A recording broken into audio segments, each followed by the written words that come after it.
Boa noite, ouvintes da Rádio Cultura Online Brasil. Boa noite, ouvintes da Rádio Internacional Lusófona. No ar, mais um programa Culturas e Identidades com L'Oréal Rocha. O tema do nosso programa de hoje é a revisão da história do Brasil, do ódio entre Brasil e Portugal ao ódio entre classes sociais criado pela República após a deposição da monarquia. O tema do nosso programa de hoje é baseado numa obra chamada A Revisão da História do Brasil, de Manuel Rodrigues Ferreira, que juntamente com seu irmão Tito Livio Ferreira são a razão pela qual originou-se o programa Culturas e Identidades. Porque esses dois historiadores paulistas, eles fizeram na década de 50, portanto do século passado, um trabalho monumental. Tito Livio Ferreira era o irmão mais velho e Manuel Rodrigues tinha uma diferença muito grande. E ambos, por razões absolutamente distintas, vão fazendo uma sequência de pesquisas.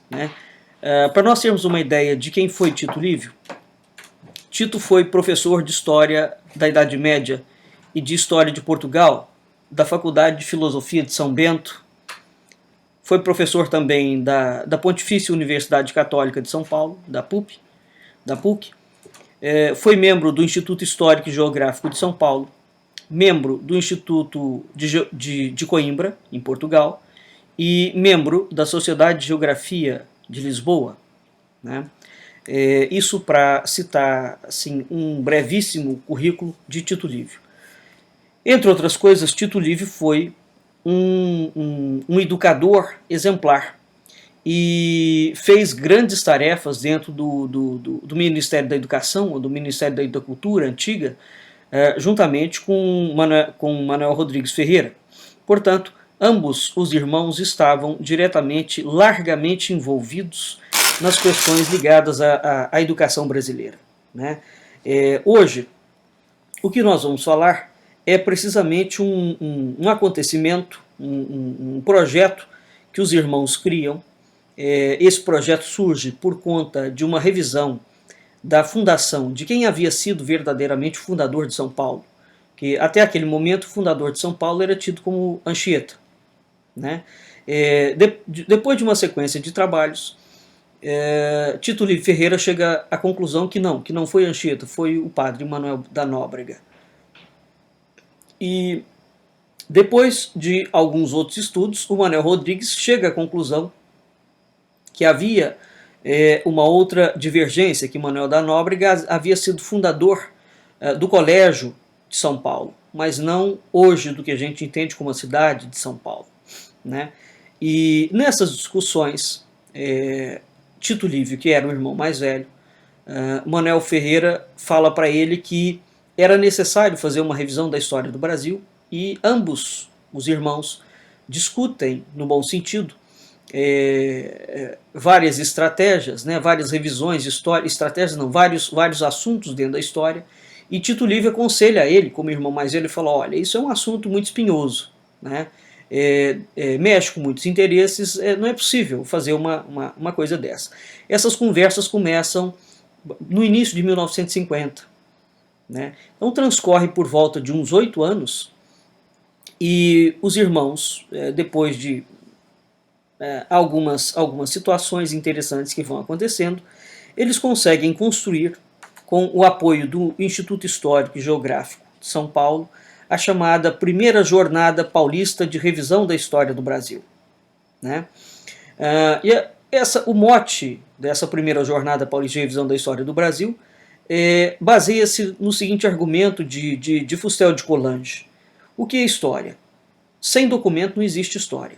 Portanto, a história não pode ser alguma coisa que se inventa. A história tem que ser feita em cima de documentos. Para nós termos uma ideia de quão primorosa foi essa... foi a única, ressalvo, foi a única tentativa de revisão histórica do Brasil, da história do Brasil, que foi feita, inclusive até hoje. foi um feito singular na história do Brasil e é absolutamente lastimável que isso não tenha ido à frente, não é?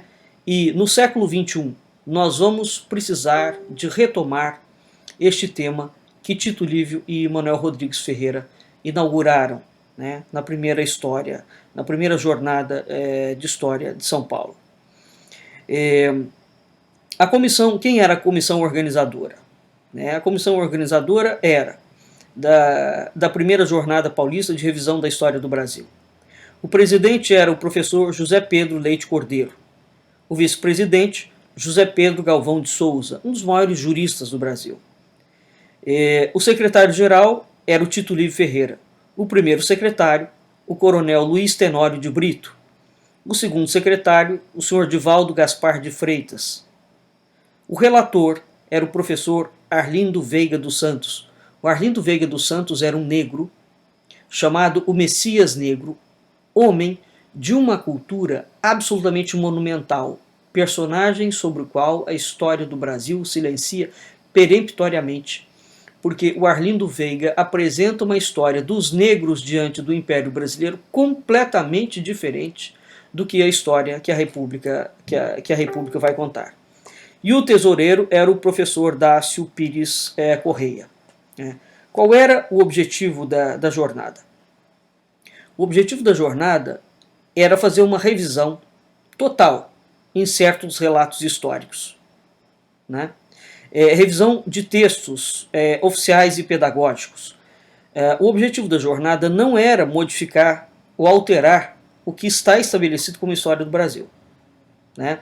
Mas era apenas colocar em foco, trazer para o debate, discutir pontos sobre os quais pairam dúvidas ou divergências de interpretação. Esse era o objetivo geral, né, da revisão dessa primeira jornada. Portanto, não era o objetivo deles formar correntes, formar discípulos, modificar a história, e sim explicar a história como uma ciência. Como uma ciência. Por quê? Porque, segundo esses pesquisadores, através a equipe que fez essa revisão, segundo o testemunho do próprio Manuel Rodrigues Ferreira e do Tito Livio Ferreira, eles estudaram mais de 150 mil documentos e estudaram fontes primárias, coisa que a historiografia brasileira não estuda, né? Então, o que eles encontraram nessa documentação? Uma história completamente diferente da história que é construída na República. No programa passado, de certa forma, nós já falamos alguma coisa sobre isso, né? E hoje nós vamos continuar um pouco com essa questão para mostrar outros aspectos de como a história do Brasil, além de ter sido remontada, ela foi completamente falseada, deturpada mesmo, né?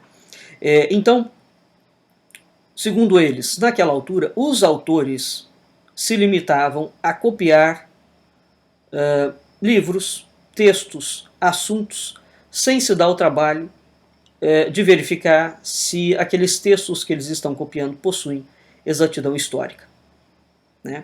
Então, todos esses textos futuramente eram transformados em livros, e esses livros o governo indicava para os professores, né? E se transformava em livros didáticos. E nesses livros didáticos já era encontrado erros monumentais de fatos e de interpretação, né? Então, o ensino médio, naquela altura, veja, nós estamos falando na década de 30, 40, 50, já naquela altura, eles já encontraram erros monumentais, né, dentro da história. Portanto, era um objetivo deles. O professor Tito Livio Ferreira, por exemplo, era professor desde 1939 na cátedra da Faculdade Nacional de Filosofia. E, desde 1944, ele era o encarregado do exame dos compêndios de História na Comissão Nacional do Livro Didático do Ministério da Educação. Portanto, é um homem, evidentemente, absolutamente abalizado, né, que estava falando sobre o assunto, né?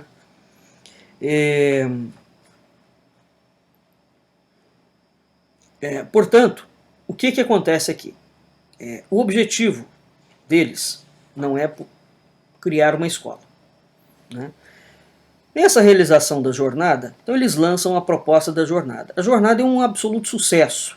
Ela acontece ela abre no dia 18 de janeiro de 1958, no auditório do Instituto Histórico e Geográfico de São Paulo. Ali comparecem indivíduos de diferentes lugares do Brasil.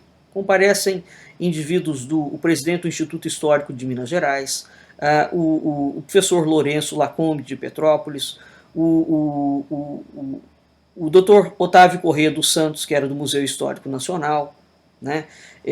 O professor Milton Godoy Campos, o professor Bueno Azevedo, enfim, diferentes pessoas. O eminente historiador Hélio Viana e o erudito Gustavo Corsão, por exemplo, depois vão inclusive escrever cartas nos jornais falando maravilhas dessa iniciativa que foi a revisão, né, a jornada de revisão histórica paulista, né? Agora, curiosamente, e eles próprios mandaram cartas para todos os professores, curiosamente, e universidades. O que vai acontecer? Os professores da USP recusam-se a ir. Recusam-se. As razões são claras e evidentes, porque a USP é um antro de comunistas há muito tempo. Pois muito bem. Então, antes de dar a introdução ao nosso assunto, eu queria trazer para vocês uma questão muito interessante, porque eles vão abordar, como nós abordamos no aspecto passado, a presença do chamado positivismo, né, no Ocidente. E a forte presença que a França vai exercer sobre o Brasil em um determinado momento da história brasileira, e a tragédia que vai ser essa influência francesa na educação, não só do Brasil, bem como na educação do mundo inteiro, por várias razões. Há inúmeros termos que nós falamos e não sabemos de onde eles vieram. Por exemplo, uma das coisas que a França criou negativamente e batizou o Brasil foi precisamente a ideia de que nós somos uma gente miscigenada com Portugal. E essa miscigenação é absolutamente deletéria. Foi Napoleão III da França quem cunhou o termo América Latina em meados do século XIX. Bom, qual é o problema em relação a isso? Todos. A primeira questão. América Latina é o nome que designa um conjunto de países que falam línguas derivadas do latim. Então, a América Latina seria o conjunto dos povos que falam espanhol, português e francês. Tudo bem, até aqui aparentemente nada destoante. Embora a própria França seja um país que fala língua latina, mas a França não é latina. A França fala língua latina, mas o francês é germânico, é anglo-saxão, é germânico, aliás, desculpe. Então, é estranho Napoleão cunhar esse termo, onde ele fala que existe um sangue latino. Quando ele cunha a palavra América Latina, ele fala existe um sangue latino. E esse sangue latino que corre na veia dos povos latino-americanos já sai como um sangue menor, um sangue com um defeito de origem, um defeito de fabricação. Por que isso é estranho? Ora, simplesmente porque ninguém trouxe sangue latino para os países latino-americanos, a não ser algum imigrante italiano. E olha lá que a Itália hoje tem muito pouco sangue latino. Os franceses têm sangue gaulês e germânico. Eles não são latinos. Os espanhóis têm sangue mouro, visigodo, íbero e celta. Não têm sangue latino. Os portugueses são descendentes dos lusitanos, dos mouros, dos suevos, dos íberos e dos celtas. Portanto, não tem sangue latino também. Não é? Então, esta ideia de que o sangue latino nos povos da América Latina é uma das razões que fundamenta o subdesenvolvimento da América Latina é uma tolice inenarrável que foi tomando vulto. Né? Então, esta ideia de que há uma América Latina, e hoje o governo brasileiro apropriou-se enormemente dessa sandice para construir, inclusive, protocolos e acordos internacionais baseado na irmandade dos povos latino-americanos. Quer dizer, a loucura chegou a tal ponto, essa loucura que Napoleão inventou, que isso hoje virou matéria do Instituto Rio Branco, da diplomacia brasileira. Então, essa tolice, levada às raias da loucura, ultrapassa o mero erro histórico. Né? Por quê? Porque ela passa a ser interpretada dentro de um viés sociológico, e do viés sociológico ela pula para uma antropologia. E para essa antropologia, ela passa para um projeto de eugenia, ou seja, um dos problemas do subdesenvolvimento do Brasil é porque o Brasil é descendente de povo latino. Então vamos recordar. Ora, sangue latino é o sangue que fala língua latina. Não é? Entretanto, exceto a língua que é latina, o francês é germânico e gaulês, o espanhol é visigodo e íbero-celta, e o português é íbero-celta, mouro, suevo.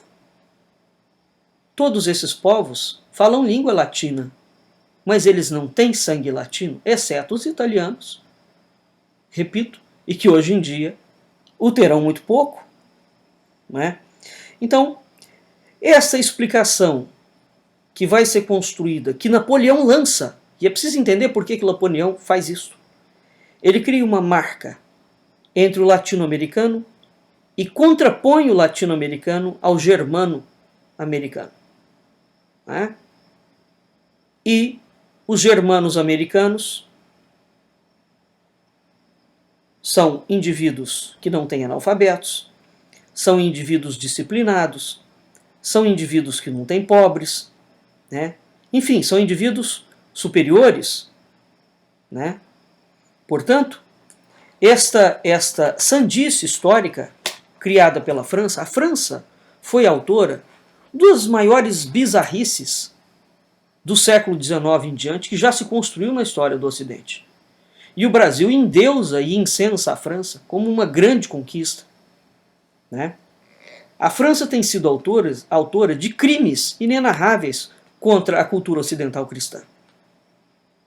E os desavisados continuam repetindo. Então, a problemática desta sandice lançada pelo Napoleão, uma das problemáticas é precisamente isso. O governo brasileiro ter simplesmente adotado como política externa do Brasil uma mentira, uma burla. Porque quando o próprio governo brasileiro sequer sabe a origem do sangue português, ou de onde os portugueses vieram, e confunde língua com sangue, tem algum problema muito errado na história da nação. Não é? Realmente a nação é completamente desorientada, porque ela não sabe nem de onde veio, e num sentido pleno do termo, né? Não conhece a própria história. Ora, qual é a necessidade, portanto, naquela altura, veja, nós estamos falando na década de 1950, naquela altura, eles já chamavam a atenção que a República estava criando um tipo de programa oficial dentro do Brasil, ligado à quarta série primária e a todas as outras séries, que tinha por objetivo criar um ódio entre o Brasil e Portugal. Né? E aqui eu vou abrir aspas para tanto o Tito Livre quanto o Manuel Rodrigues Ferreira. O Manuel Rodrigues vai escrever vários artigos em jornais em que ele vai mostrar, pegar os textos, os livros e mostrar, né, os germes do ódio que estão sendo sorrateiramente instilados nas crianças sob o pretexto de ensinar história, né? Ora, isso naquela altura configurava como um crime. Crime mesmo. Não era um crime expresso em lei, mas é um crime que o governo fomentava. Tá certo? Então, uma história do Brasil mal conhecida e escrita sob paixões violentas, como programa oficial das escolas primárias, todo esse programa está sendo dirigido no sentido de criar, no espírito das crianças paulistas, que foi o foco naquele momento, do ódio a Portugal e a todo o povo português e a toda a história de Portugal. Então, é curioso porque, efetivamente, depois que a monarquia é deposta, o governo republicano ele vai criando um programa que é um lamentável programa de história do Brasil, um programa oficial, né, que determina que as crianças aprendam a odiar Portugal, a odiar o povo português e a odiar o passado do Brasil. Né? E essa revelação, portanto, é uma revelação absolutamente estarrecedora, porque existe uma orientação educacional pedagógica oficializada pelo Estado, que teoricamente é considerado, ou deveria ser considerado, a estrutura mais culta da União, né, responsável por isso. Entretanto, não é disso que se trata. E isso hoje em dia no Brasil está largamente acentuado. A coisa de lá para cá, ela piorou 1000 anos. Né? Então o Brasil hoje está literalmente no fundo do poço. Haja visto o programa aprovado pelo governo do PT, com indivíduos que eles não citam quem são, que fez aquela linha programática que suprimiu a história grega, suprimiu toda a história da Europa, suprimiu toda a história de Portugal. Né? O Brasil não existe. E a história, portanto, passa a ser ensinada sob a perspectiva dos índios. Ora, o Brasil é uma construção portuguesa, por mais que não se queira admitir isto, a construção da nacionalidade brasileira é portuguesa. Ela nunca foi nem africana e ela nunca foi indígena. A própria historiadora, outro dia, Mary Del Priore, em entrevista à Globo News, para o Roberto Dávila, admite a loucura que o governo federal está fazendo, porque vai colocar para ensinar a história dos índios e história da África, e a pergunta é, qual história? Qual história? Porque o Brasil não tem nenhuma história indígena e o Brasil não tem nenhuma história africana. Os historiadores brasileiros nunca se interessaram por esses assuntos. Então, a própria República, que criou uma monstruosidade, em que não se interessou por Portugal, não se interessou pelos índios, porque começou a tratar os índios como gente ignorante. Né? E a mesma coisa fez com os negros. Então, a República falseia completamente a história e coloca a culpa no governo português. Né? Então, o programa oficial, já naquela altura, o professor levava o aluno, por exemplo, no caso das minas de ouro. O assunto era tratado sob a perspectiva da inveja, dizendo, e isso até hoje é colocado, que os portugueses que as minas de ouro deram, criaram uma inveja, uma cobiça muito grande, e que isso despertou uma rivalidade entre os paulistas e os portugueses. Essa cobiça fez com que Portugal cometesse uma sequência de injustiças. Criou-se uma luta sangrenta entre paulistas e portugueses, e a consequência dessa luta foi o ódio entre os paulistas e os portugueses. Então, o tempo inteiro, quando nós vamos estudar a história brasileira que a República conta, é sempre a história de uma oposição em relação ao outro. Existe sempre o incentivo e a designação de uma palavra ódio, designando um sentimento recíproco entre os chamados brasileiros e os portugueses. E esses programas são desenvolvidos, né, dentro dos bancos escolares até hoje, e hoje a coisa piorou sensivelmente. Tem inclusive desenhos infantis criados pelo governo do PT, largamente criados pelo governo do PT, difundidos não é só na escola pública, municipal, estadual e federal. Esse programa criminoso está disseminado em toda e qualquer escola do Brasil, a despeito dela ser particular ou não. né?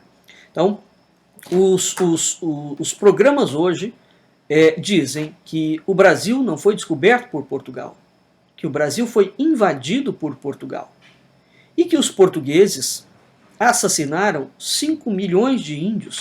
Bom, numa contabilidade básica, se for verdade, primeiro que nenhum cronista naquele momento fez essa documentação. Então, até essa terminologia, essa quantidade de índios que dizem que a coroa assassinou, vamos nos ater aqui, eu não vou rapidamente, a gente já fez esses cálculos. Se for verdade que os portugueses assassinaram 5 milhões de índios durante 300 anos, portanto, antes do Brasil proclamar a independência de Portugal, os portugueses precisariam de assassinar por dia 33 índios, sistematicamente, durante 300 anos seguidos. Porque se num dia eles não assassinassem 33 índios, no dia seguinte eles tinham que assassinar 66. E assim sucessivamente. Para chegar a este saldo, então para matar 5 milhões de índios, Portugal tem que ter tido, durante 300 anos consecutivos, um projeto de extermínio dos índios brasileiros, matando 33 índios por dia. Bom, naquela altura como é que se matava? Com espingarda, com marrete, com machado, com flecha? O que era? Entretanto, matava-se com espingarda, com tiro. O indivíduo, a arma naquela altura, você colocava, carregava a arma e tinha que ficar, as armas tinham aqueles canos longos, você tinha que assentar a bala dentro do cano. Então, entre esse processo de armar e desarmar, um índio já tinha te decapitado há muito tempo. É impossível essa contabilidade. Não é? E não existe em nenhum momento, em nenhum relato de nenhum cronista, tal coisa acontecendo. E não há nenhuma lei da coroa portuguesa mandando matar sistematicamente índios. Né? Então, o que vai acontecer? Vai existir a invenção de uma história. Né? Qual é o indivíduo? Onde é que surge esse problema de que o Brasil foi colônia de Portugal, por exemplo? Qual é o camarada que inventa isso? É um inglês que nunca veio ao Brasil. Nunca, jamais, em tempo algum. Esse indivíduo chama-se Robert Southey. Ele tem um livro, são 3 ou 4 volumes, escrito História do Brasil. Então esse poeta inglês é um poeta. Ele inventa uma história romântica e ele publica em Londres, em 1817, a sua História do Brasil, onde ele pega e rasga os 300 anos da história de Portugal, uma história clássica, e simplesmente fala, ele transforma a província do Brasil e o estado do Brasil, porque em inglês não tem a palavra província nem estado, ele traduz província e estado para colônia. Né? E aonde tinha a palavra povoadores, ele colocou colonos. Aonde tinha povoamento, ele colocou colonização. E essa marca que Southey deixa, dificilmente vai se ver livre dela, porque todos os historiadores depois dele, de Van Hagen a Capistrano de Abreu, vão aceitar não aquilo que está nos documentos oficiais brasileiros, mas exatamente aquilo que o Southey escreveu. O que nos leva, assim, a ponderar, será que Van Hagen e Abreu, Capistrano de Abreu, leram os documentos originais? Dizem eles que leram. Se leram, por que eles não mantiveram as palavras originais? E mantiveram a palavra que a Inglaterra criou sobre o Brasil? Né? Então isso é uma pergunta realmente séria que nós temos que fazer. Nós vamos passar aqui um ponto muito elucidativo e que é muito importante para nós entendermos, que é o seguinte. Essa história da revisão da história da semana que foi criada por Tito Livre e Manuel Rodrigues Ferreira, né, a primeira jornada, ela pode ser avaliada de N modos. Eu quero trazer aqui para vocês a chamada semana de 1922, a Semana de Arte Moderna. E é muito importante porque essa semana ela vai traduzir. Então, vamos entender qual é o problema, parte do problema, que hoje o Brasil enfrenta a nível educacional, né? No que diz respeito à história brasileira e à história do início do Brasil, da origem do Brasil. Muito bem. A badalada Semana de Arte Moderna de 1922, que aconteceu em São Paulo, foi um movimento literário que toma para si a ideia de que mudou o Brasil. Mudou o Brasil irremediavelmente e mudou o Brasil nos campos da cultura. Essa Semana de Arte Moderna chega à loucura de dizer que antes da Semana de 22 não tem história do Brasil e que a história do Brasil passa a ser inventada a partir de 22. Não é?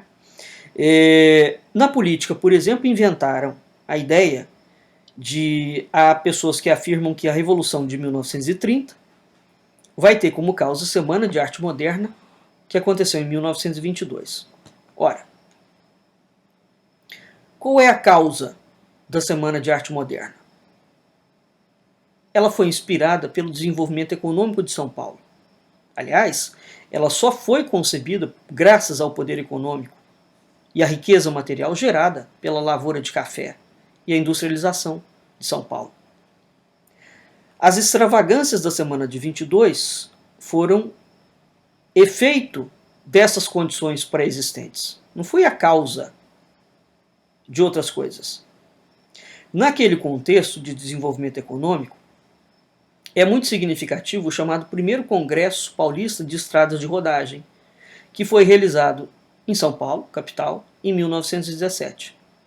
Ora, esse congresso paulista teve uma ressonância muito grande no movimento, ressonância inclusive popular, como se pode, por exemplo, verificar pelos jornais da época.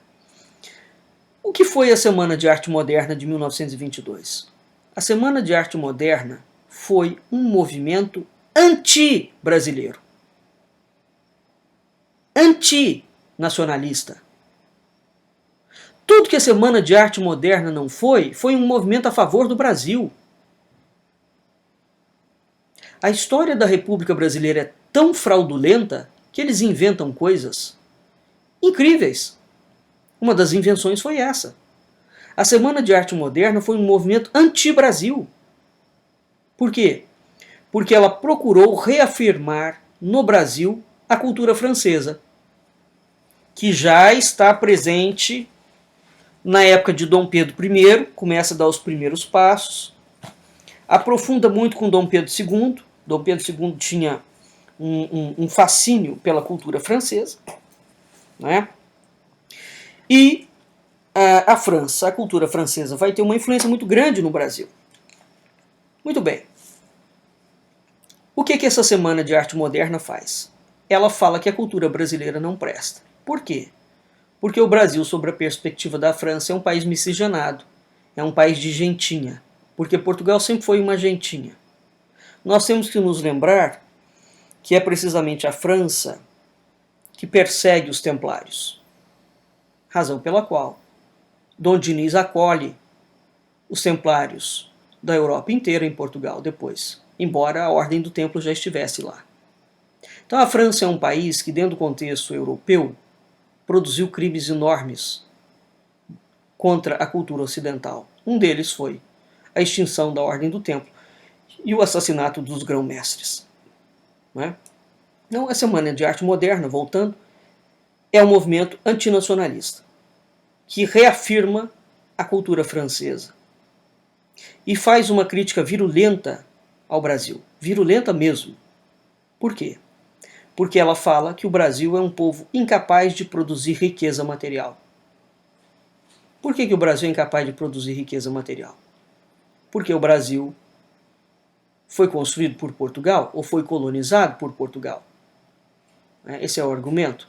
Nós temos que nos lembrar que no período do Império, o Brasil era a segunda potência do mundo. Portanto, quanto mais um chega, não seja, essa mentira tem que ser combatida.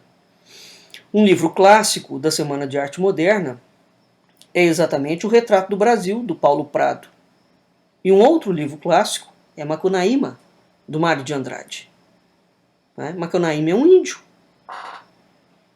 chamado de o herói sem nenhum caráter.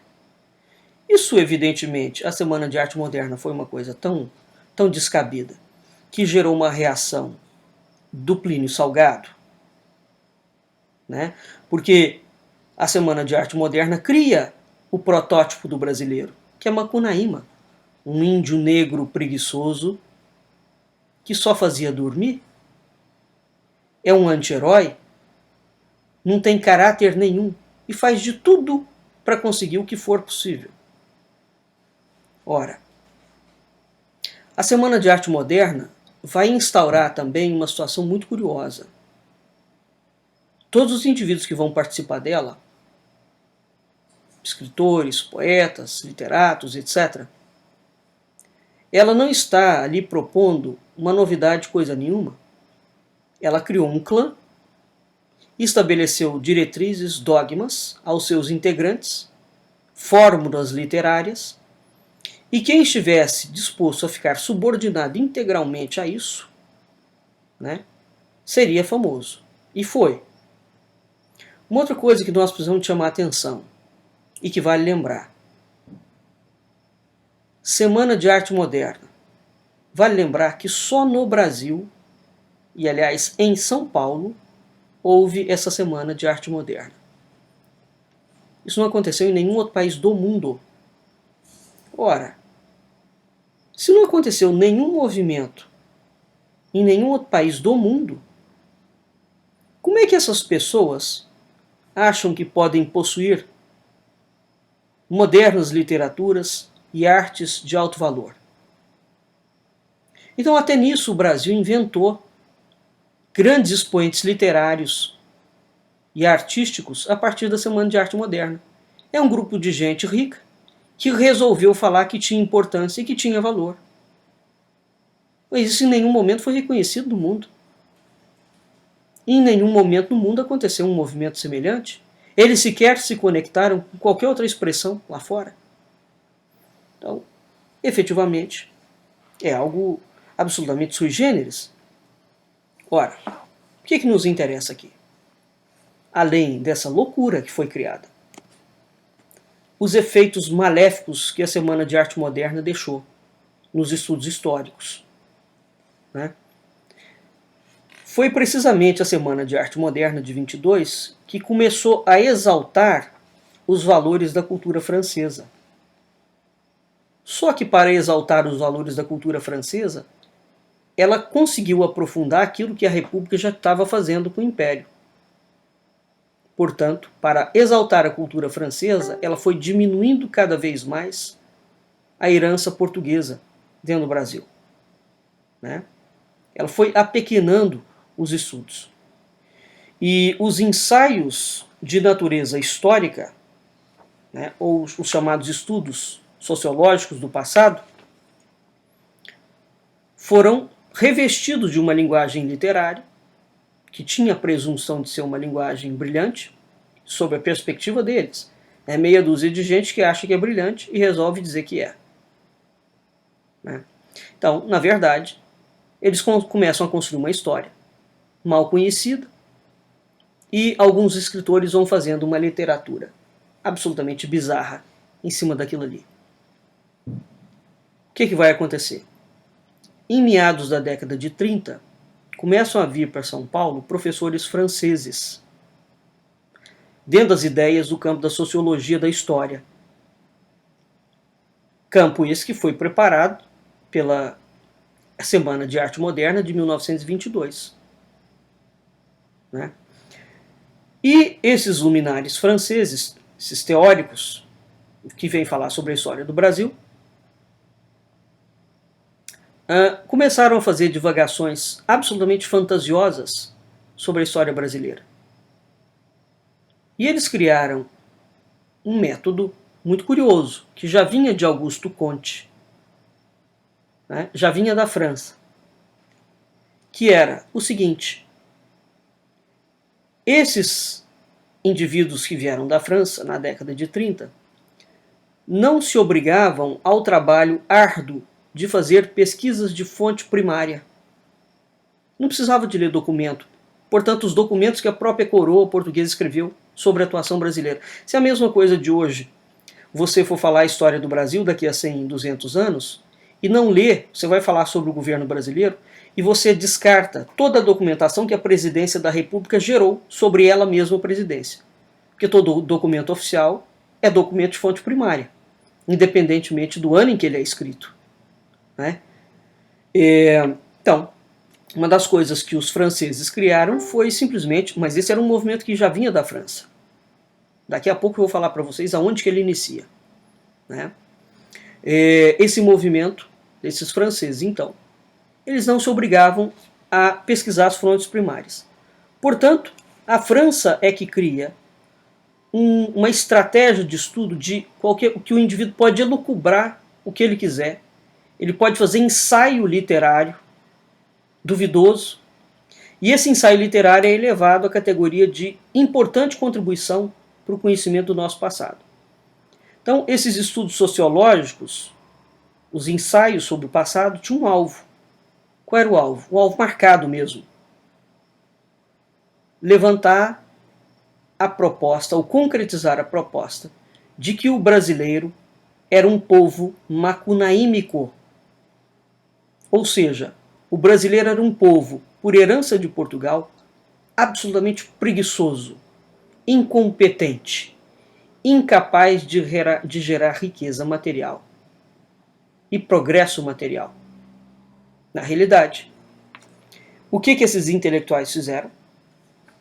Eles foram escondendo, escamoteando o caráter brasileiro, né?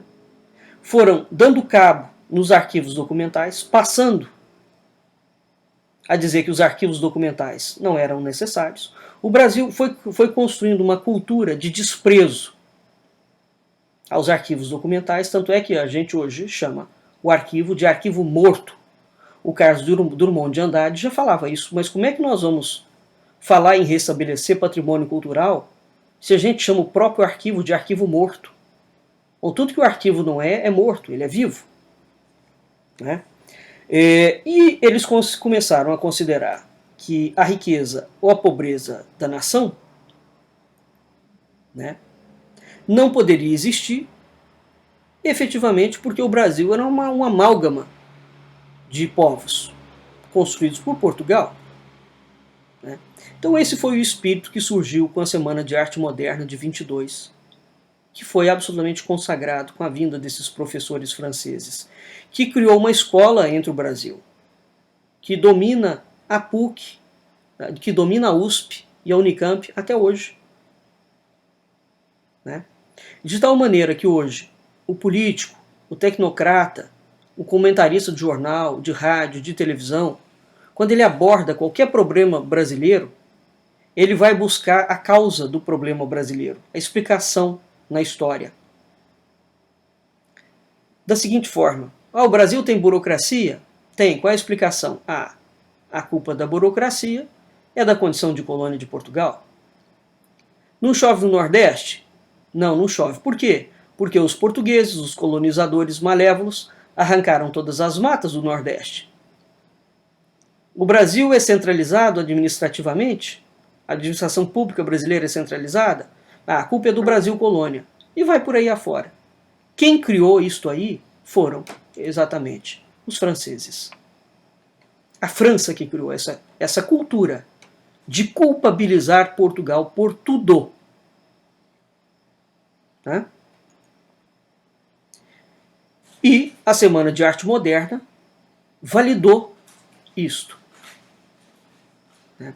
A ponto de hoje quase ninguém querer pesquisar documentos de fontes primárias. Então, o que foi acontecendo? Dentro da história, a literatura, as artes, a sociologia foi penetrando dentro da história. De modo que a história hoje pode ser teatralizada. O professor leva a história para dentro de sala de aula e ele coloca os alunos para fazer teatro histórico. Interpretação. Você não interpreta um fato.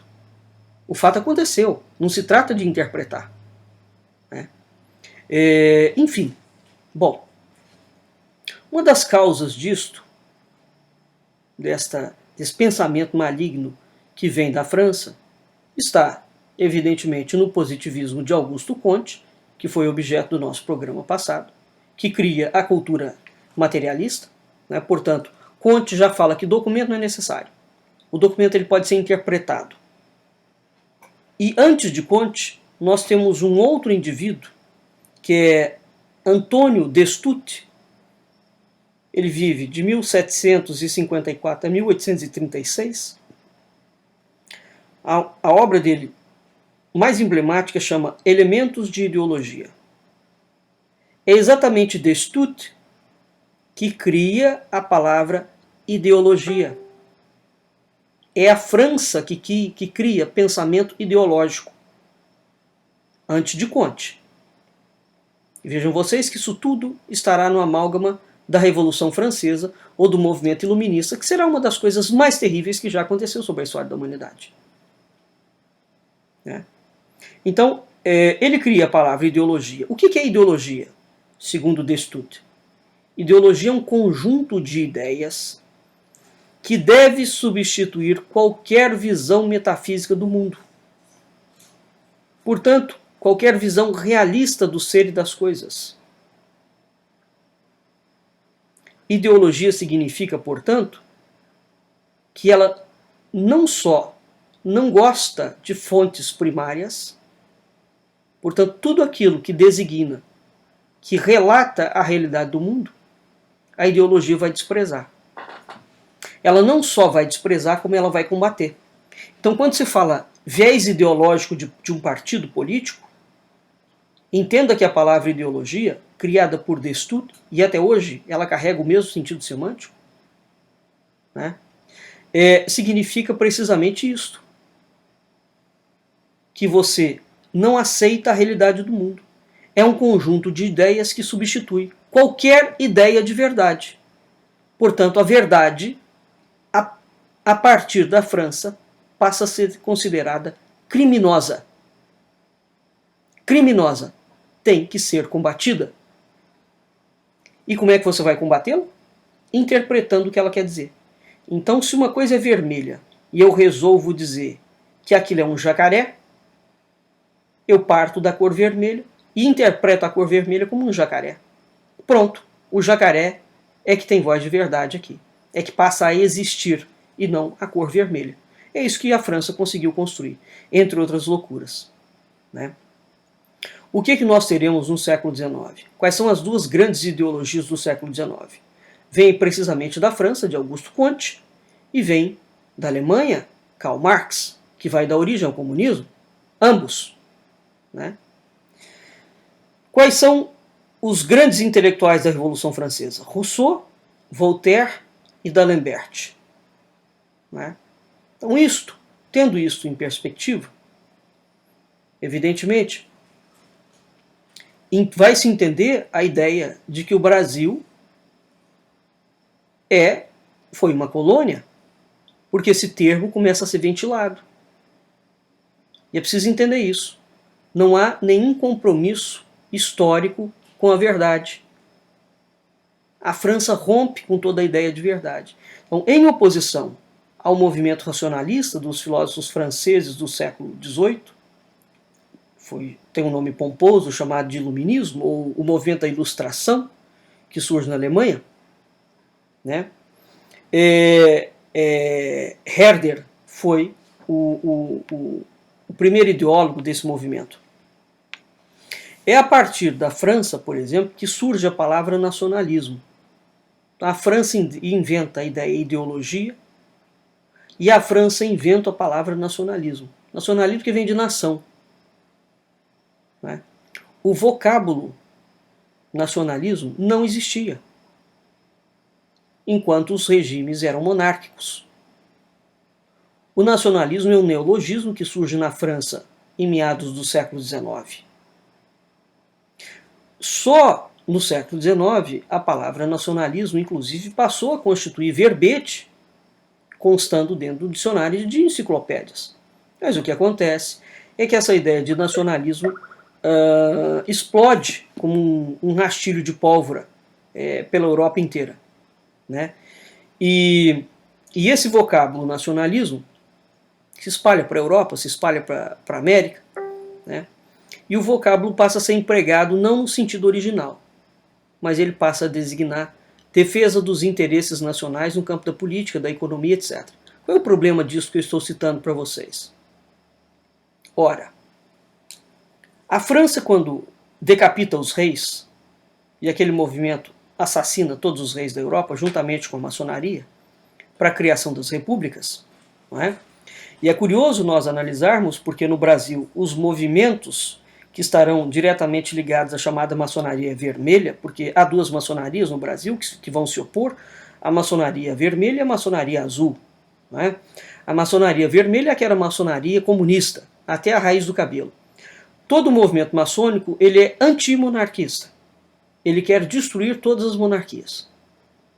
A maçonaria azul, de certa forma, mantém um pensamento um pouco mais moderado em relação à monarquia por conta da maçonaria azul inglesa, da influência da maçonaria inglesa, né?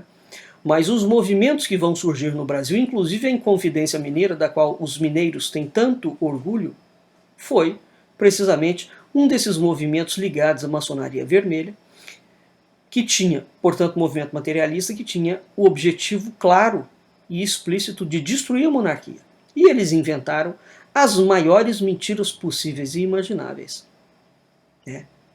É precisamente um indivíduo mineiro que escreve para Thomas Jefferson, encontra com Thomas Jefferson na cidade de Nantes, na França, escreve 3 ou 4 cartas para Thomas Jefferson, e inventa a palavra brasileiro como designando nação. E veja, o Brasil, naquela altura, ainda era império. Então eles já começam a urdir internacionalmente uma mentira, né? E essa mentira, tempos depois, vai explodir, evidentemente, no colo da coroa portuguesa. E no caso dos imperadores, futuramente, né? Então, o problema do nacionalismo, ou da defesa dos interesses nacionais construídos pela França, é que a França vai inventar, e a corrente de historiadores, filósofos, sociólogos, antropólogos, sei lá, tudo que vai surgir depois, eles vão inventar a ideia de que os monarcas, notadamente no caso do Brasil, nós estamos analisando o Brasil, de que a monarquia portuguesa e a monarquia brasileira nunca prestaram a menor atenção ao povo, e que quem presta atenção ao povo é precisamente a República, né? Então esses vocábulos são muito interessantes nós entendermos, porque não são meras palavras, não são conceitos soltos ao vento. Eles vão formar uma escola, e essa escola vai formar uma geração de pesquisadores futuramente. Então a história brasileira vai sendo, a partir do século XIX, completamente reescrita, em bases documentais totalmente forjadas. E é preciso entender aonde esta forja foi feita e de que forma ela foi feita. Muito bem, vamos dar um breve intervalo aqui. Daqui a pouco nós voltamos, vamos beber uma aguinha, nós voltamos para a segunda parte do nosso programa Culturas e Identidades. Fiquem aí, já nós voltamos. Estamos de volta com o segundo bloco do nosso programa Culturas e Identidades, hoje conversando sobre a revisão da história do Brasil, do ódio entre Brasil e Portugal ao ódio entre classes sociais criados pela República após a deposição da monarquia. Pois muito bem, nós vimos então que no século XIX surgem dois movimentos distintos, né? Um movimento na França e um movimento na Alemanha. Na Alemanha surge um movimento nacionalista também, né? Mas ele tem uma característica diferente da característica do movimento francês. Porém, vai acontecer uma situação. Ambos os movimentos terão influência no Brasil. Aquele nacionalismo que acontece na Alemanha associa-se a outro movimento na mesma Alemanha, o romantismo. E esse nacionalismo, o romantismo, é que teve uma repercussão muito grande dentro do Brasil após a independência do Brasil, particularmente na literatura. Então, essa influência vai ser vista na literatura no chamado movimento nativista, na literatura nativista, né? A influência disto na maneira de conceber o passado brasileiro vai ser muito grande. Tá? Uma das influências é a maneira de se escrever a história brasileira, muito influenciada por esse movimento nacionalista romântico da Alemanha ou nativista. É esse movimento que idealiza, por exemplo, o homem, o passado do homem, como uma raça brasileira distinta da portuguesa. É precisamente esse nacionalismo alemão. Não é? O nacionalismo francês cria um outro problema. Mas é a influência do nacionalismo alemão que vai começar a falar que o brasileiro é distinto do português, como raça, né? E começa a opor o brasileiro contra o português. E é a partir daí que surge o brasileiro. Mas qual é o brasileiro que surge? Surge o brasileiro pobre, indefeso, humilde. Esse brasileiro será sempre um escravo, um mísero escravo do português. O português aparece como um indivíduo ambicioso, né, violento, mau, caprichoso, que faz o que bem quer e o que bem entende. O brasileiro vai ser retratado como alguém submisso, incapaz de reagir à exploração de um estrangeiro que aqui aporta, é o português. Portanto, o português passa a ser visto como um indivíduo estrangeiro e não como o povo que construiu o Brasil. Então, o brasileiro passa a ser descrito como colono. Só que esse colono tem uma característica muito específica. Ele não tinha caráter. Nós estamos falando do século XIX, hein?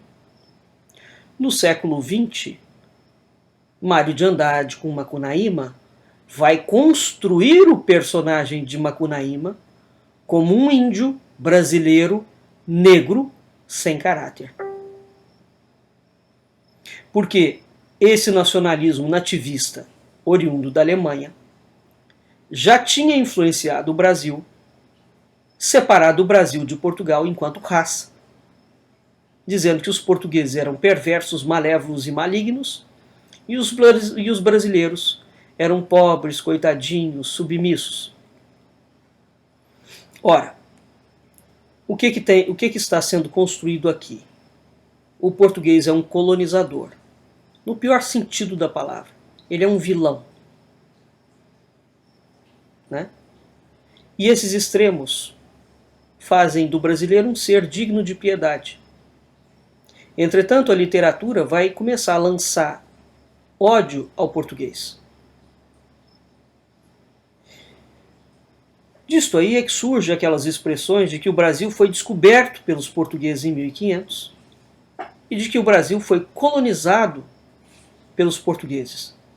Porque essas palavras não existem em nenhum registro oficial da coroa portuguesa.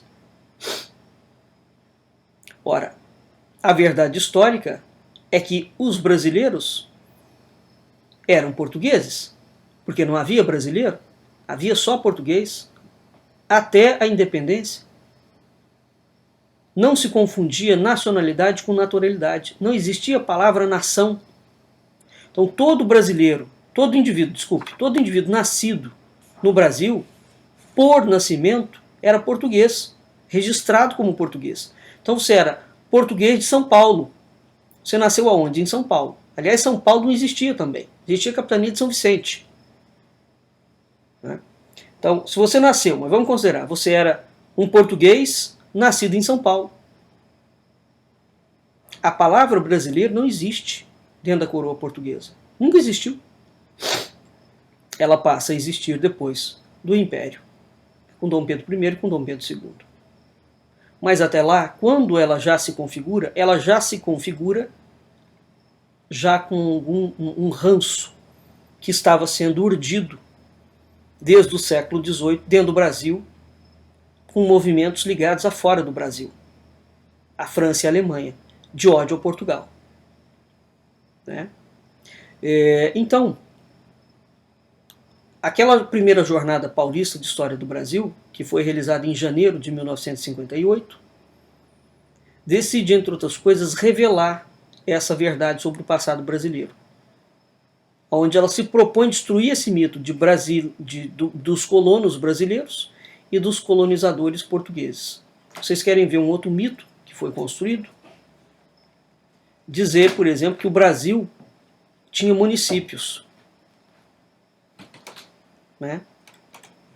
Todos os indivíduos nascidos no Brasil, portanto, no Estado do Brasil, tinham por direito a nacionalidade portuguesa. O que acontece? Toda pessoa nascida no Estado do Brasil exercia sua vida política nas chamadas câmaras das vilas e das cidades. Essas câmaras das vilas ou das cidades eram chamadas repúblicas.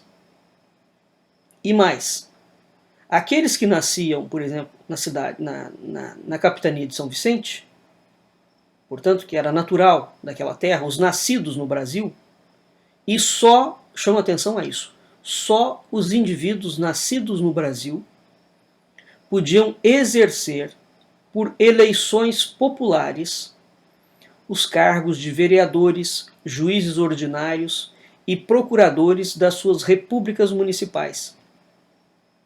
Esses cargos eram eletivos a quem nascia em Portugal e que vinha para cá. Então passa-se, inclusive, a falsa, não é nem impressão, falseia-se o documento, dizendo que Portugal mandava para cá indivíduos para tomar conta dos brasileiros. Uma outra mentira que existe, o Brasil vota desde 1950 e poucos, quando é criado a capitania de São Vicente, por Martim Afonso de Souza, já é feita a primeira eleição no Brasil. O Brasil vota desde o século XVI e vota segundo a legislação portuguesa. Uma outra mentira é que Portugal mandava tropas militares vindas de Portugal, né, para manter a posse do Brasil. Esta, por exemplo, é uma das mentiras mais flagrantes e odiernas possíveis. Por quê? As tropas militares, como é que se organizavam as tropas militares em Portugal? De acordo com as leis e com os regimentos do rei Dom Sebastião, leis de 1569, 1570, 1572 e 1574, chamada provisão sobre as ordenanças, coroava o processo. Como é que funcionava? Portugal sempre foi um estado pobre e que nunca teve homens em armas. Então você pensa, como é que Portugal conseguiu manter todos aqueles domínios, todas aquelas províncias ultramarinas, se Portugal nunca teve gente para tomar conta do território? Qual era a estratégia portuguesa? Portugal mandava os seus nobres casarem com as pessoas locais. Era norma dentro da coroa portuguesa. Portanto, não havia dentro da coroa portuguesa ordem expressa para matar índio. Muito pelo contrário, era para casar com os índios, cruzar com eles. E a partir desse cruzamento, desses casamentos dinásticos, né, tanto é que, por exemplo, nós vemos o deslocamento de todos os bandeirantes, não tem um deslocamento de um bandeirante que os bandeirantes não narram que eles estão se deslocando com a família deles, indígenas. Então tem assim, uma média, normalmente é assim, uma média de 100 bandeirantes, uma equipe, se deslocando com 2, 3 mil índios, porque aqueles índios eram as famílias, as mulheres, os filhos daqueles bandeirantes. Então deslocava o clã inteiro. É por isso que os portugueses foram conseguindo, diferentemente dos espanhóis, andar pelo Brasil inteiro. Tudo foi feito com os índios, com o qual eles casavam, dando origem a famílias poderosíssimas, como por exemplo a família Arco Verde, né, em Pernambuco, os Albuquerque, famílias que estão aí até hoje. Né? Então, como é que se formava a defesa militar do Brasil? Vinha de Portugal? Nunca veio. Isso é uma mentira horrível, flagrante. Como é que era mantida a defesa militar do território brasileiro? Segundo a legislação e o regimento de Dom Sebastião, as tropas militares eram as chamadas tropas militares de segunda linha. Que tropas eram essas? Elas eram formadas pelas pessoas naturais das vilas e das cidades. Então, assim, você nasceu na cidade de São Paulo, a tropa de São Paulo é formada por quem nasceu na cidade de São Paulo, na República de São Paulo. Isso significa que o povo brasileiro estava militarmente organizado. Todo o Brasil tinha um regimento militar, que não era oriundo de Portugal. Então, cada vila e cada cidade do Brasil, em cada vila e em cada cidade, o povo se organizava militarmente. Eles viviam de modo civil, não é? Mas eles se organizavam militarmente. Como é que isso era feito? Reunia-se um grupo de moradores de 15 em 15 dias para os chamados exercícios militares. Uma das principais unidades desses corpos militares eram exatamente as chamadas bandeiras. Então, as bandeiras que vão desbravar o sertão brasileiro não é de meia dúzia de gente aloprada e enlouquecida, não. Aquilo eram deslocamentos militares. Essas bandeiras eram formadas por 250 homens. Foram essas bandeiras que partiram de São Paulo para Minas, para Goiás, para Amazônia, para tudo. Então, quando se lê os inventários e os testamentos dos bandeirantes de São Paulo, é muito raro, por exemplo, encontrar uma arma deixada por algum integrante da bandeira. A pergunta que a gente faz, mas então eles não usavam arma? Usavam. Mas essas armas não eram arroladas, uma vez que elas eram propriedade da Câmara Municipal, por exemplo, de São Paulo, aonde aquela bandeira estava subordinada, né? Essa organização militar de segunda linha. Então, nessas condições, todas as câmaras municipais do Brasil possuíam as suas próprias tropas militares de segunda linha. Hoje em dia, por exemplo, nenhum município brasileiro, por exemplo, tem câmara municipal, não é? Nenhum município. Tem municípios, inclusive, que eles vão precisar do apoio de polícia de outros lugares se tiver algum problema de criminalidade. Não era isso que acontecia naquela época. Tá? Então, o que existia? Falando de outra forma, havia um exército popular organizado e armado dentro das próprias cidades. Tá? Esse exército estava armado e organizado e pronto para se reunir, para entrar em ação em qualquer circunstância, enquanto as chamadas tropas reais portuguesas eram inexistentes. Imagina, se tiver que vir uma esquadra de Portugal para o Brasil, quando o Brasil estava sendo atacado por holandeses, por espanhóis, por ingleses, por franceses, etc., o Brasil teria sido, há muito tempo, posse. O território teria sido completamente retalhado. Por que o Brasil nunca foi retalhado? Nem essas coisas os professores de história, até isso eles mentem, e mentem de uma forma tão flagrante. Que absurdo a mentira que foi contada. Como é que o Portugal conseguiu manter a unidade territorial e linguística do Brasil? Por conta dessas leis absolutamente geniais que a coroa portuguesa tinha. O exército era local. Só por isto, os portugueses, por exemplo, não poderiam sair assassinando os índios que eles falam que Portugal matou. Porque quem é que ia lutar? E uma vez que você casava com um português, você adquiria a nacionalidade portuguesa. Porque só existia Portugal naquela altura, não tinha colônia coisíssima nenhuma. Então, O que havia naquela altura? As chamadas repúblicas. A palavra república não foi a república que criou. República é uma palavra que existe desde o início da formação da nacionalidade portuguesa. O que eram as repúblicas? As repúblicas eram locais, cidades, vamos dizer assim, que tinha povos, né? Pessoas, cultura própria. Então, hoje o que a gente chama de país, vamos dizer que Portugal tivesse 100 repúblicas no início da formação da nacionalidade portuguesa, 100 cidades. Vamos colocar o termo, vamos modernizar o termo. Havia 100 cidades. Essas 100 cidades tinham um governo próprio, leis próprias, né? Câmaras próprias, deputados próprios, prefeitos próprios. Bom, então como é que entra o rei aqui? Essas repúblicas prestavam vassalagem a um rei. Mas as repúblicas em si mesmas, eram completamente independentes. Isso aqui é para dar uma perspectiva para nós, por exemplo, primeiro, do contexto histórico, né? O Brasil, as repúblicas municipais do Brasil eram dominadas e construídas por gente que era natural daqui, nasceu aqui. Se você era português que nasceu em Portugal, você não podia fazer parte da Câmara Municipal de uma localidade. Você não podia votar, você não podia ser juiz, você não podia ser ouvidor, você não podia ser nada. A não ser que você viesse diretamente mandado pelo rei de Portugal, né?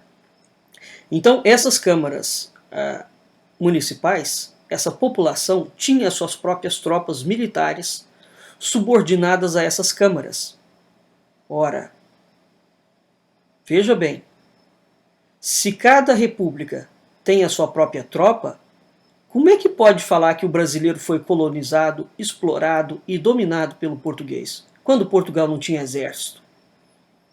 Então é um milagre Portugal, que não tem exército, e nunca saiu com exército armado para lugar nenhum, conseguir manter o Brasil sem exército. Então é um feito divino. Portanto, nós temos que considerar que o feito de Portugal, a atuação de Portugal sobre o Brasil, se não foi um feito de genialidade, Deus intercedeu a favor do povo português o tempo inteiro. Não é? Quer dizer, é gritante a quantidade de mentiras históricas que foram construídas sobre a história brasileira. Isso equivale a dizer que se o Brasil quisesse ser um país independente, porque a monarquia portuguesa era malévola, perversa e exploradora, o Brasil era livre o suficiente, tinha exército suficiente para libertar-se da monarquia portuguesa. Aliás, o Brasil tinha muito mais força para separar-se, força militar, para separar-se de Portugal no momento em que ele quer. Portanto, aquela desculpa que eles inventam da independência brasileira de Dom Pedro em relação a Portugal é uma farsa histórica da mais absoluta perversidade. O que estava em pauta ali não foi em nenhum momento uma revolta do povo brasileiro contra a monarquia portuguesa. Muito pelo contrário. Durante toda a história em que o Brasil esteve ligado a Portugal, não houve uma única vez em que os povos, as repúblicas municipais do Brasil, se voltassem contra Portugal. Todas as repúblicas municipais do Brasil se voltaram contra os invasores, portanto, contra ingleses, contra franceses, contra holandeses.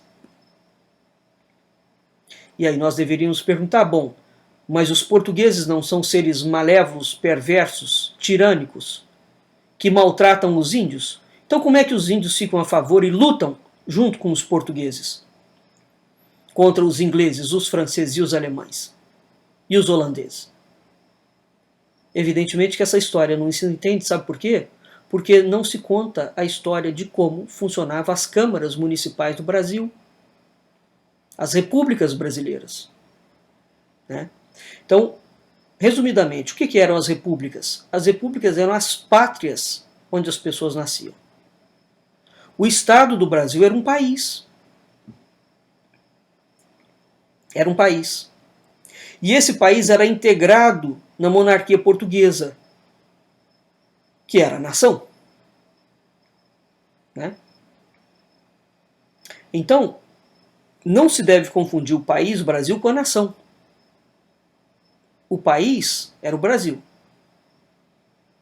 Dentro do país tinham as repúblicas, que eram as cidades, vamos dizer assim, a pátria onde o indivíduo nasce. Cada república dessa era completamente independente. Independente mesmo. Havia, inclusive, casos homéricos de brigas entre repúblicas. Muitas cidades, até hoje, que mantêm uma rusga de uma com a outra, né, vêm precisamente desse período do Brasil, entre 1500 e 1800, em que as repúblicas tinham rusgas internas, né, e essas rusgas continuaram. Isso não tem nada a ver com a coroa portuguesa. Eram processos militares, administrativos, populares próprios. Então, essas repúblicas tinham um exército popular, organizado, armado, reunido e feito com gente nascida e existente naquele local. Eram dominadas exclusivamente pelos naturais dali. Tá? Então, era essa gente que formava desde o início o Brasil. Desde o início o Brasil tem municípios. Essa palavra não existe naquela altura, existe república, né? Mas seria hoje que a gente chama de município. Em todos esses municípios as pessoas votam. Não tinha essa coisa de você ter um deputado federal que vai te representar junto à corte. Não existia isso, né? Evidentemente, então, havia uma legislação local e havia uma legislação, a legislação do país, né? Do país no seguinte sentido: não havia uma legislação para o país inteiro.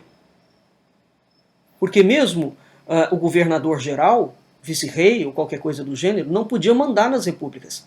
As repúblicas tinham leis próprias. Ora,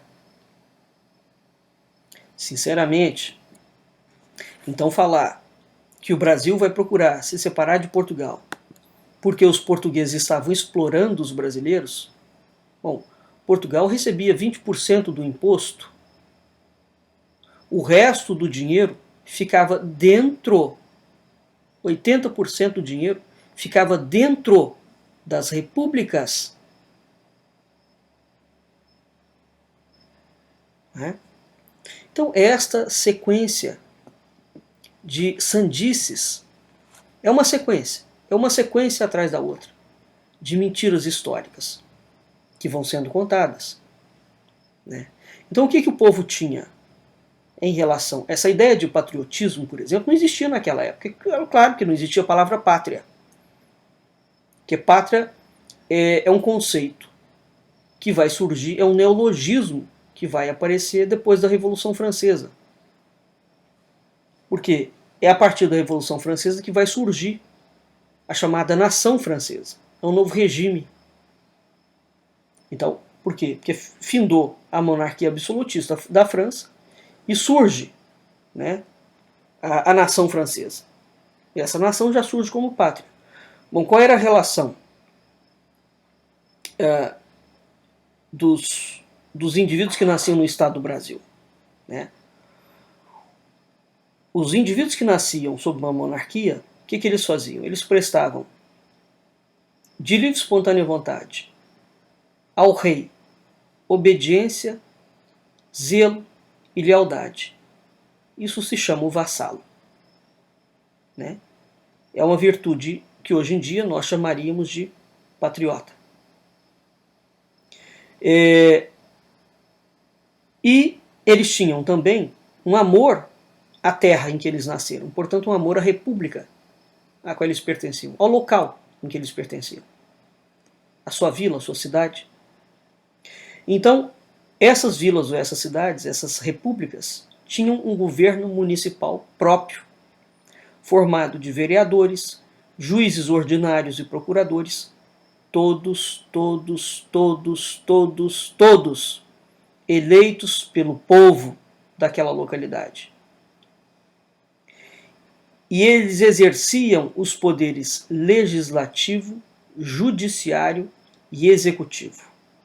E é importantíssimo que se diga isso, porque, novamente, não é a república, a falsa república, que depõe Dom Pedro, que dá o golpe e coloca a família imperial para fora, que vai criar o poder legislativo, executivo e judiciário. Os poderes legislativo, executivo e judiciário, naquela altura das repúblicas, estavam todos reunidos numa palavra que se chamava o Conselho.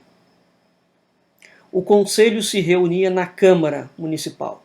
Então esta república municipal era a pátria aonde as pessoas nasciam. Dentro dos limites dessas repúblicas, os homens eram independentes e livres. Mas o que acontecia no plano nacional? Portanto, no país.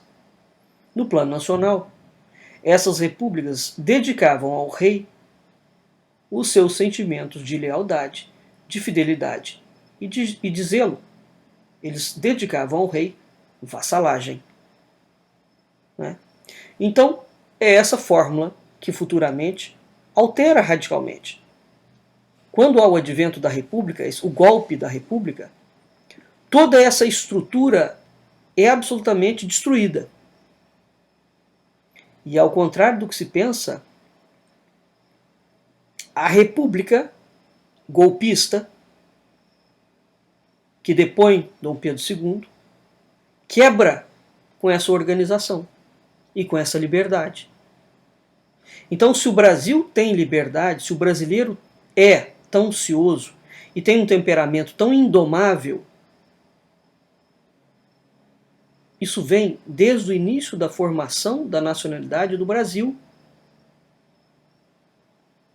Porque havia uma completa liberdade dentro das repúblicas.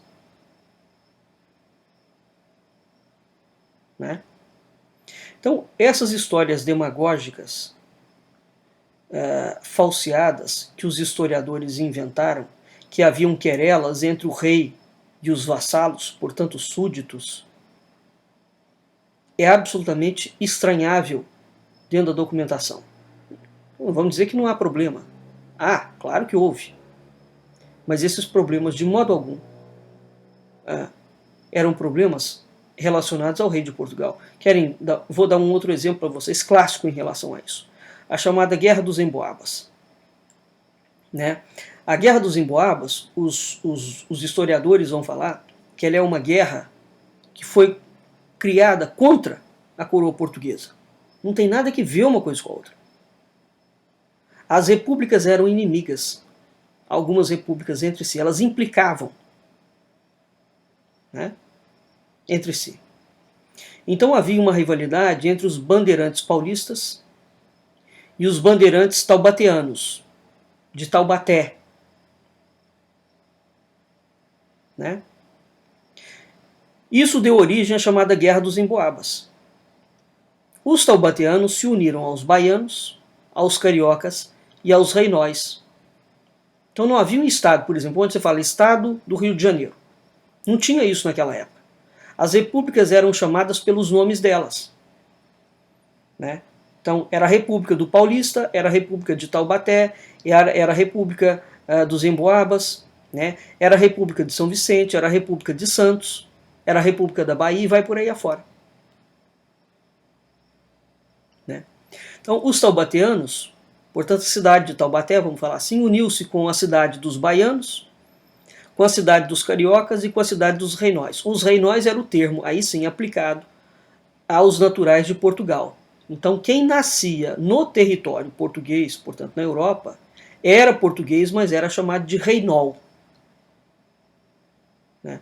Então, todos esses, portanto Minas Gerais e Bahia, se unem contra os paulistas, hoje da cidade de São Paulo. Né? Por conta dessas repúblicas que vai existir, entre outras coisas, aquela rusga que vai haver entre São Paulo e Rio de Janeiro, bem como entre São Paulo e Minas Gerais. Entre outras coisas, é um dos efeitos colaterais dessa Guerra dos Emboabas. Ora, veja o seguinte, essa Guerra dos Emboabas é uma guerra interna do Brasil. Ela não tem nenhuma relação com a coroa portuguesa. Então, os bandeirantes paulistas estão em conflito com uma outra cidade. Em nenhum momento este conflito reporta-se ao rei de Portugal.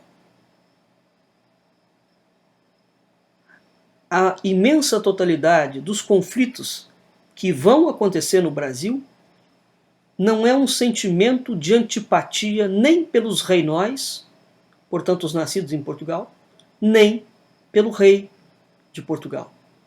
A figura do rei era uma figura sagrada e muito querida dentro do Brasil. Essa figura pairava acima de disputas entre os seus súditos. E dentro dessas querelas, o rei intervinha. E de uma maneira muito paternal, muito amiga, serenava os amigos, resolvia as pendências. Repito, Portugal nunca foi um país rico e não tinha exército, portanto, a própria coroa teve que desenvolver um esquema administrativo, jurídico, legal, um arcabouço intelectual extremamente poderoso, porque ela não tinha os meios de manutenção, meio físico de manutenção. Como é que ela mantinha? Então só isso aqui já cai por terra toda a proposta de que Portugal foi um colonizador perverso. É curioso, porque se Portugal de fato tivesse sido um colonizador perverso, que explorou o Brasil o tempo inteiro, é muito curioso a razão pela qual as repúblicas brasileiras, entendo as suas próprias forças armadas, seu destacamento militar, não vai lutar contra Portugal, se separar, porque era a coisa mais fácil era separar, naquela altura de Portugal. Vejam vocês que quando acontece o movimento da independência, antes explode, e Dom Pedro, e depois também da independência, explodem vários movimentos ligados a várias repúblicas, por influência da maçonaria comunista, vermelha, que queria, aí sim, fatiar o Brasil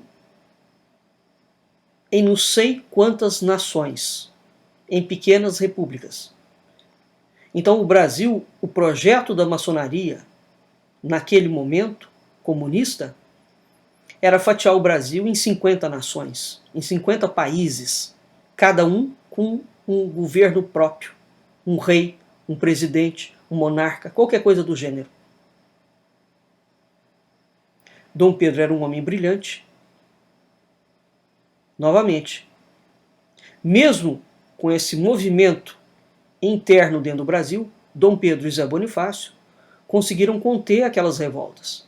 Ué, mas se o Brasil de fato está querendo se separar de Portugal, não era o momento dos brasileiros, das repúblicas, com seu destacamento militar, lutar contra Dom Pedro?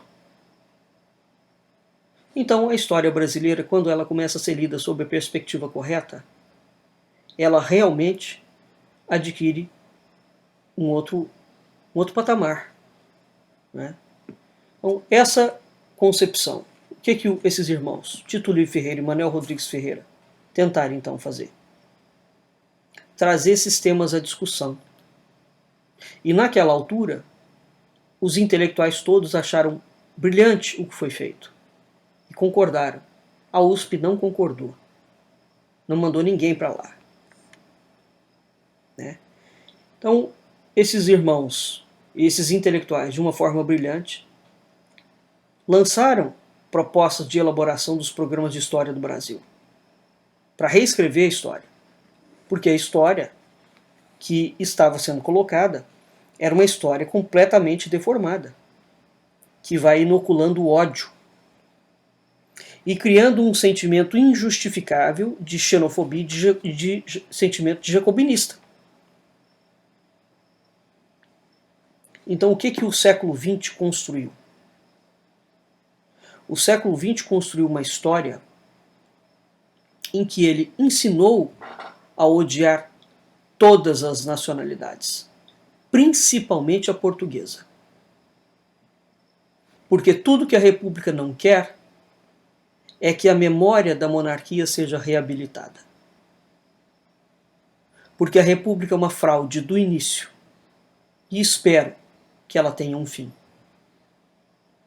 Espero que essa de Queiroz, nas cartas a Fradique Mendes, na última carta, fala que o Brasil é império, será república e voltará a ser império novamente. Não se sabe se isso é uma profecia do Essa de Queiroz e se essa profecia será: o Brasil voltará a ser monárquico ou o Brasil cairá sobre o Brasil o império do Divino Espírito Santo. O fato é que o cenário político atual do Brasil todo aponta para uma refundação do Brasil. Nesse aspecto, tomara que de fato o império volte com toda a glória, com toda a circunstância e com toda a pompa. E que volte reabilitado, como ele sempre foi. Uma nação de princípios, uma nação cristã, uma nação que teve um projeto espiritual absolutamente singular para o mundo inteiro. A única nação construída por iniciados no mundo, pela Ordem do Templo de Portugal, né, e que desenvolveu um projeto que, infelizmente, foi completamente escamoteado por historiadores, filósofos e outros tipos de indivíduos comprometidos com as ignorâncias e as omissões. Então, qual é a história que a gente aprende hoje? É a história que ensina a odiar todas as nacionalidades, principalmente a portuguesa. Foi essa história construída a partir do século XIX com a Espanha, com a França, notadamente com a França, e depois com a Alemanha, criar um precedente para o Ocidente gravíssimo e que vai futuramente minar a cultura ocidental por dentro. Porque eles vão abrindo o caminho para a criação de uma nova história, onde a matéria-prima para essa nova história que é criada é exatamente o ódio entre as nações e o ódio entre as classes sociais. Que história é essa que o século XIX vai construir e que vai ser implementado por todo o Ocidente e vai destruir o Ocidente por dentro? A história do marxismo cultural. É isso que a França inaugura e é isso que a Alemanha inaugura em termos de pensamento científico.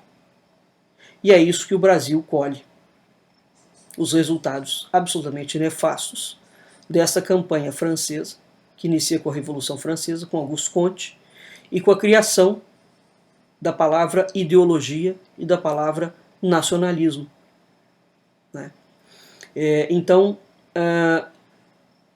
as escolas, os currículos escolares que descrevem o passado brasileiro demonstram não só um total desconhecimento do que foi o Brasil de 1500 a 1800, bem como não quer saber da documentação da fonte primária do Brasil. Aliás, hoje, basta a gente pegar qualquer livro, qualquer tese que é defendida, esses documentos, quando eles são citados, eles são completamente reinterpretados.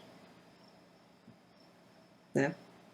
E isso significa que o documento pode até ser citado, mas ele não é lido à luz do que ele fala. Bom, se um documento nunca falou de colônia e sempre os termos foram província ou estado, baseado em que perspectiva continua se falando em colônia, não é? Então, para entender a história do Brasil, entre outras coisas, é preciso estudar a evolução do sistema eleitoral brasileiro, que o Brasil vota desde o século XVI, e é preciso estudar a história das repúblicas municipais brasileiras, né? Juntamente com todos os símbolos do poder equivalente à monarquia. Isso é para dar uma ideia mínima da tarefa que a gente tem que fazer. Mas seja como for, como é que nós vamos mudar o curso histórico? A primeira coisa é tirar da história, dos planos de educação, esse ódio ao outro, que o marxismo e que o comunismo no mundo inteiro criou e que todas as esquerdas no mundo fazem questão de cultivar. Desde o século XIX foi plantado um ódio ao Ocidente cristão sobre todas as formas. É isso que nós temos que combater. Não será fácil essa tarefa de reescrever a história do Brasil e de Portugal, mas é uma tarefa que tem que ser feita, porque sem ela, de fato, lembrando as palavras de Arlindo Veiga dos Santos, o presente que nega o passado não terá futuro. E eu termino aqui lembrando a belíssima frase de Roquete Pinto, que falava que é preciso conhecer o Brasil com os seus encantos e as suas tristezas, para amá-lo conscientemente. Muito bem, vamos ficando por aqui. Nós vamos finalizando nosso programa e até a semana que vem, nosso próximo Culturas e Identidades. Boa noite, Brasil. Boa noite, ouvintes da Rádio Cultura Online. Boa noite, ouvintes da Rádio Internacional Lusófona. Fiquem com a nossa programação a seguir na nossa Rádio Cultura Online Brasil. Boa noite, Brasil. Boa noite, mundo.